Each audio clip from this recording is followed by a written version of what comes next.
want this dark bluish one.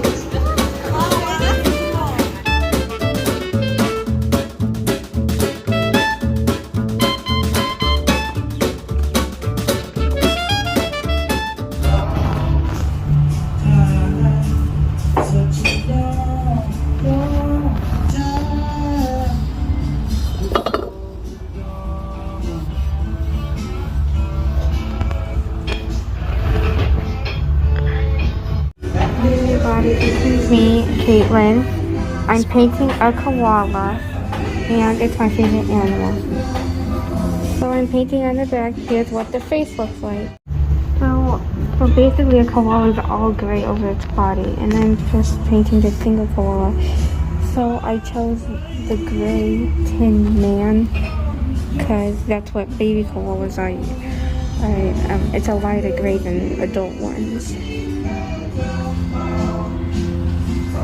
So I'm painting on the second layer, and I'm gonna paint the ears inside pink. On the koala's ears, it's not gray. It's because the fur is just covering the pink color. But it's koala inside the koala's ears. So now I'm gonna be coloring inside the koala's ears, and it's gonna be pink. So I'm using this tiny brush. It's because I don't want to make the koala's ear all pink. I just wanted to make it the inside pink.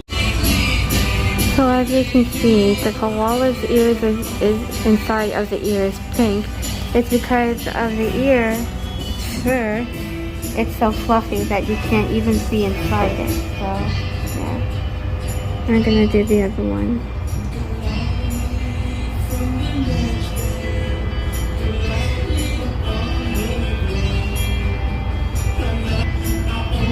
I'm using a smaller brush because I want the outside of the koala's ear right here gray. It's because only the inside of the koala's ear is pink. It can be covered later. I know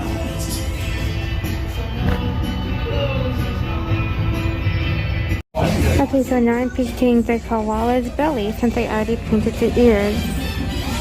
So my koala looks very cute so far, and I chose polar bear white. It's because the koala's bellies in real life are white. And it's a very good white too. White from the gray. With a small thin brush, because I don't want to ruin my white with my big brush. So again, I am gonna now paint the koala's nose black. If you haven't seen a koala in real life, their noses are black. Or if you haven't looked at online, you can do it. So koalas are mostly gray all over the body. I can show you. So I've done here, all over the head, back of the ears, the back, and their hands and legs. So now I'm just gonna cover the black nose from the gray and let it dry. Now I'm drying off my koala. So here's so far what I did. It looks super cute. I'm drying it off with this black sand.